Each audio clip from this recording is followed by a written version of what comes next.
সবাইকে নমস্কার। আজকের এই ভিডিওতে আমি আপনাদের দেখাবো গাভী বাচ্চা দেওয়ার পর আমরা কিভাবে বাচ্চাকে পরিচর্যা করে থাকি। গাভী বাচ্চা দেওয়ার পর আমরা প্রথমে বাচ্চাকে গাভীর সামনে দিই, যাতে বাচ্চার শরীরে লেগে থাকা শ্লেষা ও তরল গাভী চেটে পরিষ্কার করে।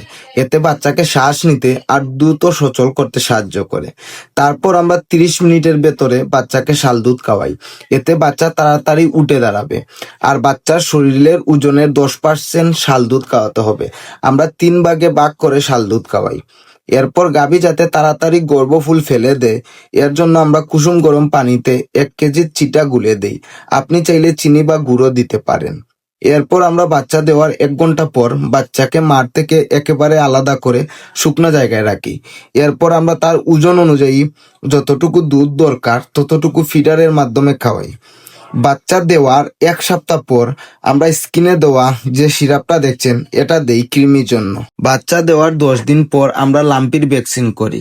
বাচ্চা দেওয়ার পর অবশ্যই এই ভ্যাকসিনটা দিবেন। আর আমরা বাচ্চার ওজনের যে 10% দুধ খাওয়ানো লাগে তার চেয়ে বেশি দুধ দিয়ে থাকি, কারণ আমরা চাই আমাদের বাচ্চা দ্রুত মোটা তাজা হোক এবং তাড়াতাড়ি হিটে আসুক। আমরা প্রথম 1 মাস 5 লিটার দুধ খাওয়াই, 3 বেলায় ভাগ করে।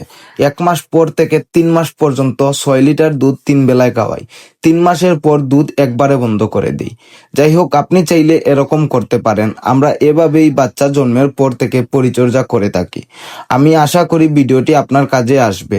সবাই ভালো থাকবেন, সুস্থ থাকবেন। দেখা হবে পরের কোনো একটি নতুন ভিডিওতে। হর হর মহাদেব।